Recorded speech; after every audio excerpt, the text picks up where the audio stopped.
Hello, Steve Joordens here. Just a very quick video. This video is intended for those of you who are using what we call the standalone version of peerScholar.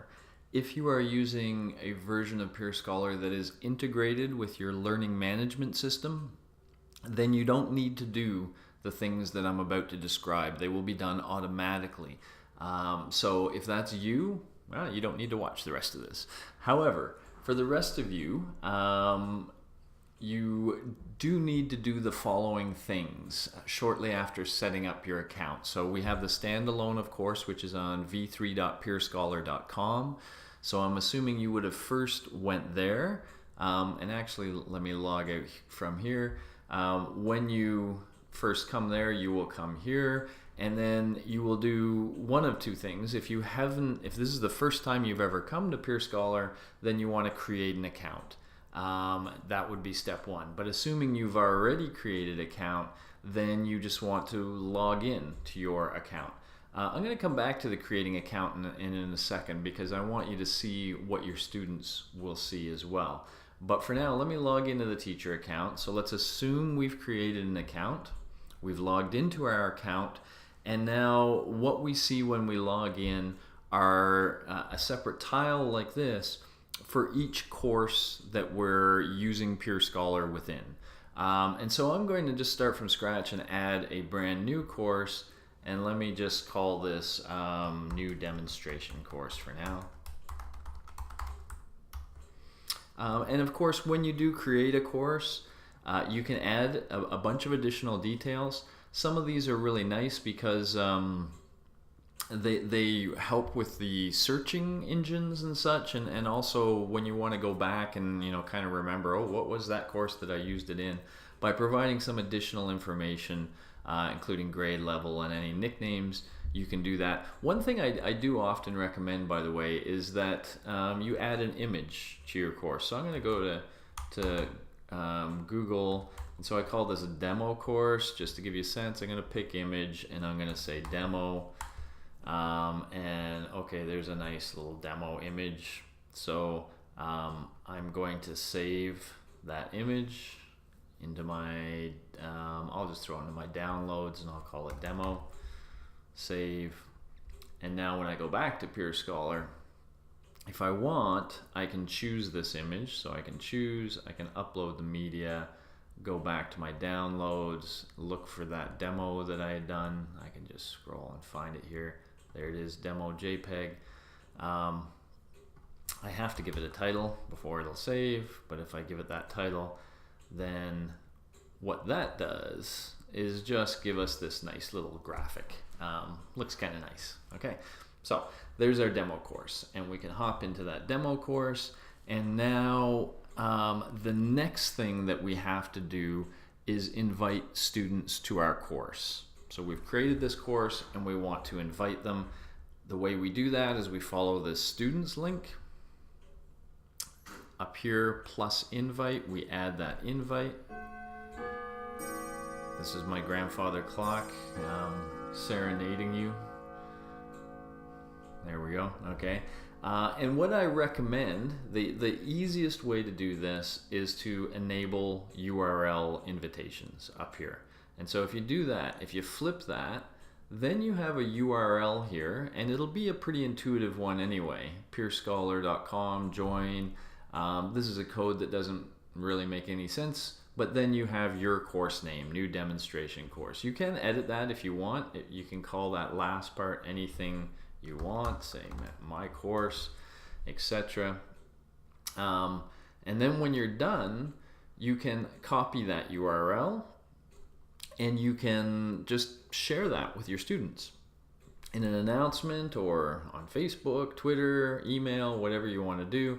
The easy thing often is to just post an announcement or send them an email through your class list. Now, the bottom part of this is a little bit important, and I'm going to, again, show you the student side in just a second. But when you post this URL, it goes out to the students, and then you have a little bit of control over who is able to use that. So the default setting is this one that you see here, that anyone can enroll with into the course with the course link. So anybody that sees that URL and clicks on it, they will be asked to register for an account if they haven't done so already. If they have, they'll be put right in your course. And so the question here is, are you okay with just anybody being put in your course? And usually I think the answer is yes.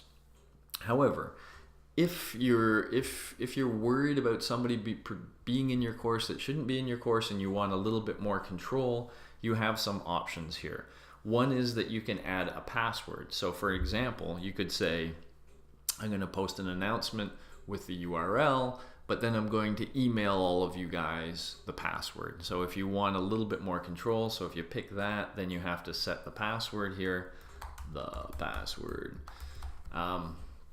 And then you would tell them that password, and anybody who knows that password then can get in. So they would be prompted to do that. So that allows you to kind of use a two sources kind of approach.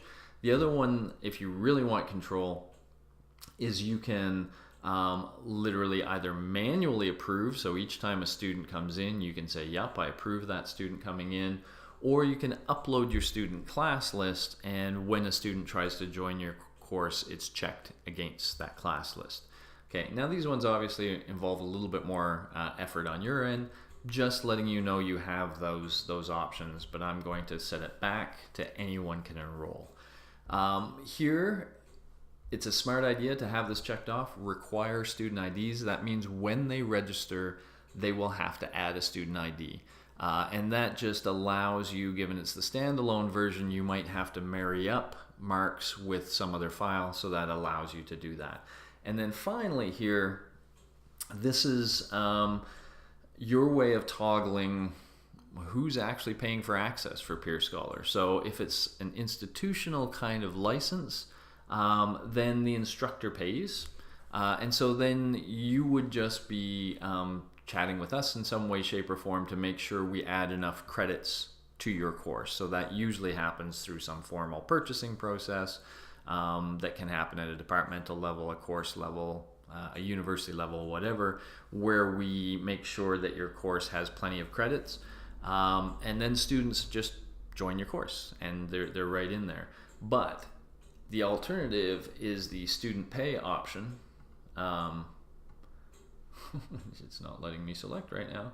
That's kind of interesting. I'll get on that. But why is it disabled? This is disabled because I have unlimited licenses, so I don't need to do this. But it won't be disabled for you. So you'll be able to click that if you want. If you click that, then when students register an account, before they're added to your course, they will be brought to a typical online kind of pay center where they will be asked to pay $10 typically for access to peerScholar, and that will give them access. So if that's the way the payment's working, then you click on that option and everything's fine. Okay, but either way, again, the critical thing is you're going to copy this URL and save these settings, and then in an announcement you'll send that URL out to students. So let's actually, I did copy that URL. So if I log out of here, and in fact I'm going to log in with a completely different browser just to let me put in that URL that you gave.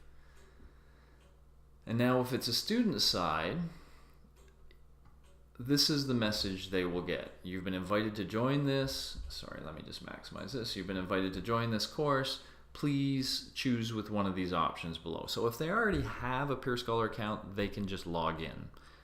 They can also, by the way, log in using their Google account at any time. If they don't yet have an account, then they would sign up.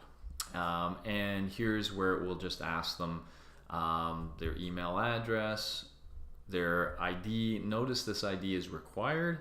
That's because we checked that little box. First name, password, confirm password, your usual thing, and that they have to accept the terms of use. So your typical thing here.